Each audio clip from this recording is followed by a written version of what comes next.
Assalamualaikum warahmatullahi wabarakatuh. Perkenalkan kami dari kelompok yang akan membahas konsep investasi yang beranggotakan Nuryutika, Siska, Ripka, Umi, Tiwi, Peri, Reki. Investasi adalah benda yang dapat memberikanmu keuntungan di masa depan. Dengan melakukan investasi, kamu dapat membantu pertumbuhan kekayaanmu dan mendapatkan manfaat lainnya. Investasi tidak hanya mencakup uang tunai atau surat berharga, tetapi juga aktiva tangibles yang digunakan oleh perusahaan seperti pabrik, mesin, properti, dan buku. Investasi juga dapat mencakup surat berharga seperti saham, obligasi, dan reksadana. Di sisi lain, investasi dapat memiliki risiko. Oleh karena itu, sebelum memulai investasi, penting untuk mengetahui jenis risiko yang dipengaruhi oleh investasi yang Anda lakukan, seperti risiko inflasi dan risiko likuiditas. Karena itu, kami sangat menyarankan Anda untuk berdiskusi dengan ahli finansial untuk memfasilitasi keputusan investasi yang tepat. Jadi, investasi dapat memberimu keuntungan jangka pendek, menengah dan panjang jika kamu memilih instrumen keuangan yang tepat dan melakukan evaluasi risiko yang tepat. Adapun dasar keputusan investasi menurut Tandelilin 2005 terdiri dari A. Return. Alasan utama orang berinvestasi adalah untuk memperoleh keuntungan. Dalam manajemen investasi, tingkat keuntungan investasi disebut sebagai return. B. Risk. Korelasi langsung antara pengembalian dengan risiko, yaitu semakin tinggi pengembalian, semakin tinggi risiko. Oleh karena itu, investor harus menjaga tingkat risiko dengan pengembalian yang seimbang. C. The time factor. Jangka waktu adalah hal penting dari definisi investasi. Investor dapat menanamkan modalnya pada jangka pendek, jangka menengah, atau jangka panjang. D. Proses investasi.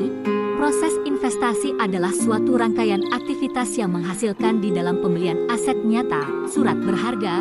Proses investasi berkisar tentang keputusan-keputusan investasi yang berhubungan untuk memaksimumkan kekayaan investor.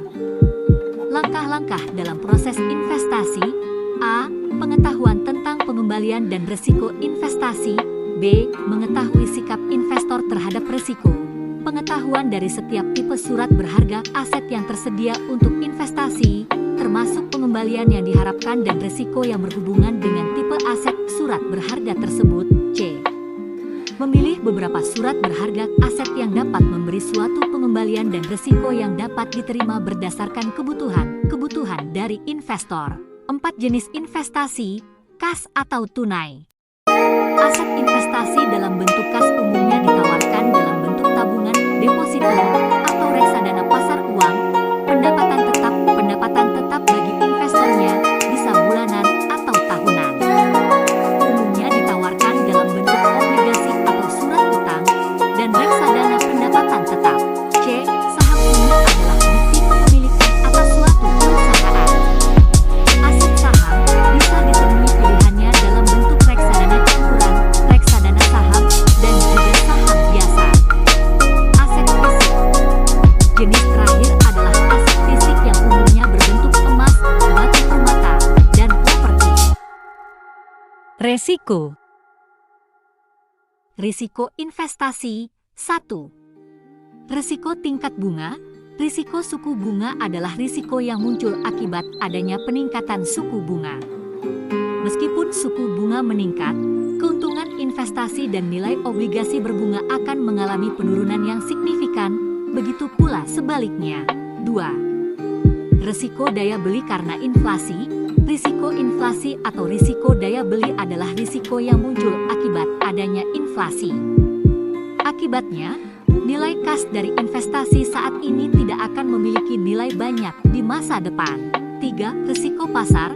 Risiko yang muncul karena penurunan nilai investasi akibat perubahan sentimen pada pasar keuangan. Pada dasarnya, risiko pasar merupakan salah satu risiko yang pasti akan dialami oleh semua investor dan tak dapat dihindari. Perubahan sentimen atau tren saham maupun obligasi tentunya akan mengakibatkan terjadinya fluktuasi nilai aktiva bersih, NAB, suatu portfolio investasi, seperti reksadana. 4. risiko manajemen, proses identifikasi, penilaian, dan penanganan risiko yang terkait dengan kegiatan atau operasi suatu organisasi atau proyek. Risiko merupakan kemungkinan terjadinya kerugian atau ketidakpastian yang terkait dengan sebuah kegiatan atau proyek. 5. Risiko kegagalan. Risiko kegagalan, failure risk, adalah kemungkinan terjadinya kegagalan dalam mencapai tujuan atau target yang telah ditetapkan. Kegagalan tersebut dapat disebabkan oleh berbagai faktor seperti kesalahan manusia, kondisi lingkungan yang tidak terduga, kegagalan teknis, atau perubahan pasar yang tidak diantisipasi. 6. Risiko likuiditas. Risiko likuiditas adalah risiko yang muncul akibat kesulitan menyediakan uang tunai dalam jangka waktu tertentu. Biasanya, hal ini terjadi ketika satu pihak tak bisa menjual asetnya karena sepi peminat atau tidak berhasil bertemu dengan pihak lain. 7. Risiko penarikan. Risiko penarikan merupakan risiko yang semakin relevan bagi investor saat mereka mendekati usia pensiun. Dalam kebanyakan kasus, risiko penarikan meningkat dengan risiko umum dan volatilitas dana. Tetapi beberapa dana dapat menutup kerugian mereka jauh lebih cepat daripada yang lain, dan ini bisa menjadi indikator utama seberapa baik dana tersebut dikelola. 8. Risiko konversi. Risiko konversi, conversion risk, adalah risiko yang terkait dengan fluktuasi nilai tukar mata uang yang dapat memengaruhi nilai dari investasi atau transaksi keuangan dalam mata uang asing. Risiko ini biasanya terjadi ketika aset atau kewajiban yang dimiliki dalam mata uang asing dikonversi kembali ke mata uang lokal. 9. Risiko politik. Risiko politik adalah kemungkinan terjadinya kerugian atau ketidakpastian yang disebabkan oleh faktor politik dalam suatu negara atau wilayah tertentu. Faktor politik yang dapat mempengaruhi risiko politik antara lain kebijakan pemerintah, perubahan politik, konflik, peraturan dan undang-undang yang baru, ketidakstabilan politik, dan lain sebagainya. 10. Risiko industri. Risiko industri secara sederhana dapat diartikan suatu keadaan atau faktor yang mungkin memiliki dampak negatif pada operasi atau profitabilitas suatu perusahaan. Kategori usulan investasi. 1. Investasi penggantian. Pada umumnya keputusan mengenai investasi penggantian adalah yang paling sederhana, yaitu misalnya suatu aktiva yang sudah aus, wear out, atau usang, obsolete, yang harus diganti dengan aktiva baru, kalau produksi akan tetap dilanjutkan. Secara umum dapat dikatakan bahwa sebagian besar dari keputusan mengenai investasi penggantian dapat diperhitungkan dengan lebih mudah.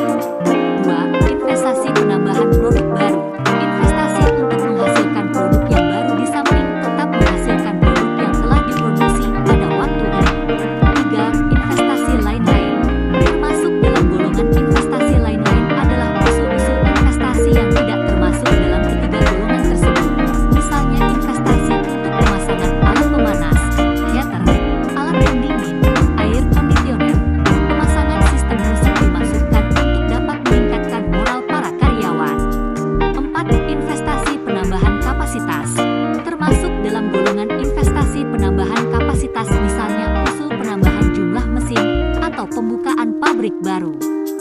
Investasi penambahan kapasitas sering juga bersifat investasi penggantian, misalnya mesin yang sudah tua yang tidak efisien akan diganti dengan mesin baru yang lebih besar kapasitasnya dan lebih